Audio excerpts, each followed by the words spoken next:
Later, European traders supplied tribes with prefabricated metal tips that had often been hand-forged by blacksmiths in Europe.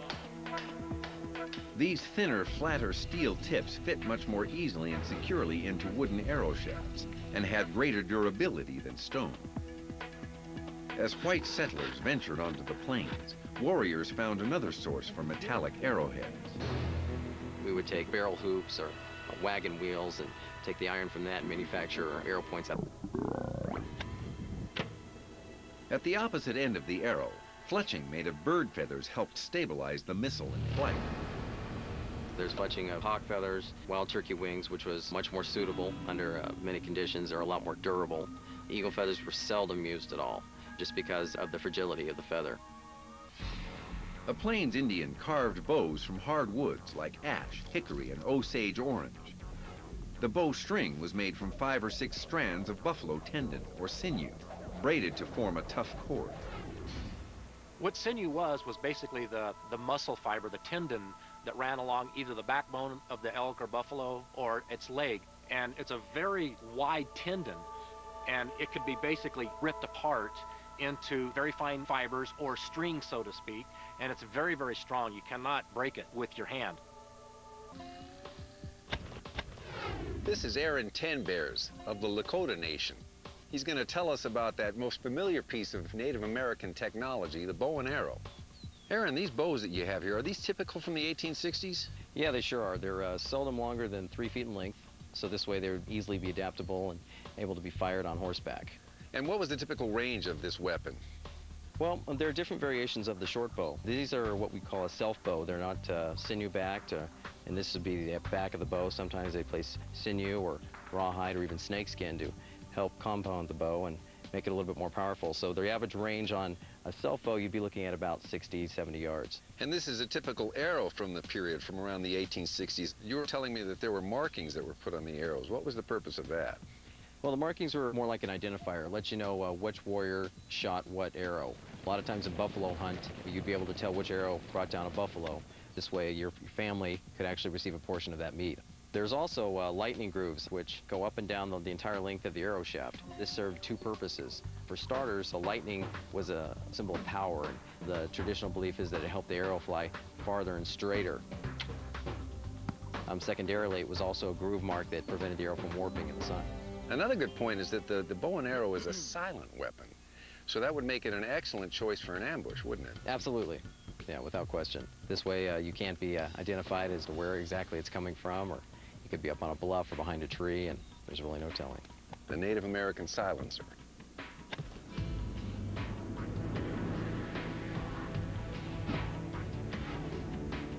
You know, no matter how skilled the shooter, the bow and arrow just couldn't stand up to the power and range of the white man's rifle. Red Cloud's men had to get guns, but it wasn't just their technology that needed an upgrade. It was their tactics. When Plains warriors charged into battle, it was every man for himself. Each of Red Cloud's warriors sought individual glory in the struggle against the white invaders.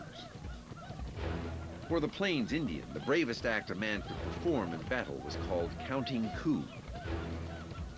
Counting coup was essentially riding up to your enemy on horseback and actually touching the enemy with a coup stick or a bow or war club or even your hand. That was considered braver than just killing your enemy, because anyone could just kill their enemy.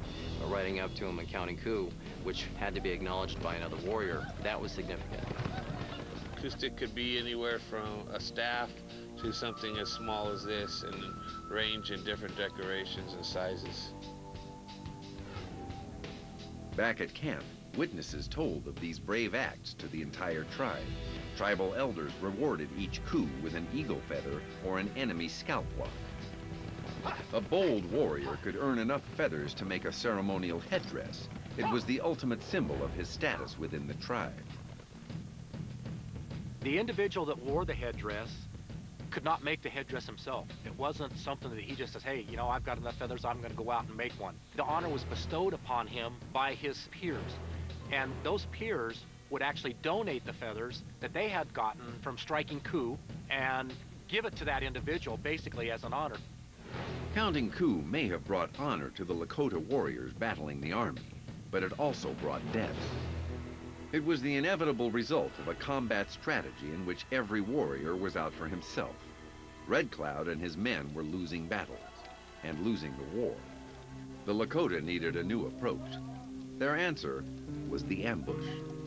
And their first target, Fort Phil Kearny, a key outpost along the Bozeman Trail in Wyoming. It would turn out to be a slaughter. 10 a.m., December 21st, 1866.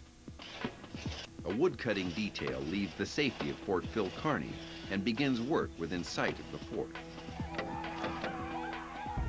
An hour later, the woodcutters are charged by 10 Lakota warriors.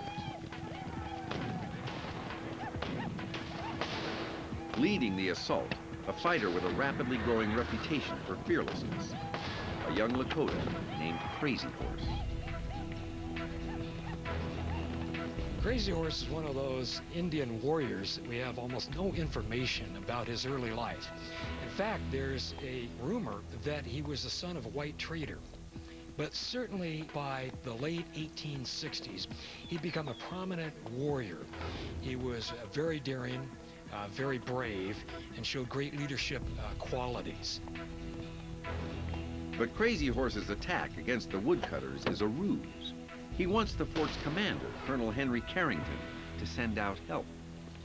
Carrington takes the bait. Soon, a column of soldiers is on its way. They are commanded by an officer who has recently reported for duty at Fort Kearny, Captain William J. Fetterman. Fetterman was a Civil War hero, and he was known to have said that with 80 men, he could ride through the whole Sioux Nation without a problem. Well, it just so happened that day he had 80 men. When the Lakota see Fetterman and his troops, they break off the fight and begin a slow but steady retreat. At one point, Crazy Horse ignores a barrage of rifle fire and dismounts to inspect one of his horse's hooves. Gradually, the Lakota lead Fetterman and his soldiers toward a distant slope called Lodge Trail Ridge. Colonel Carrington warned him many times, do not go past Lodge Trail Ridge, because that was the point from which they could not be seen from the fort. Carrington believes a large number of hostile forces are in the area. If Fetterman gets in trouble, he's on his own. The fort can't spare any more troops. Well, Fetterman's ego, Crazy Horse sucked him into it. He chased these 10 Indians past the ridge, down into a valley on the other side, and there's a river down there that was heavily wooded. Hidden among the trees, rocks, and high grass are 2,000 Lakota, Cheyenne, and Arapaho warriors looking for vengeance.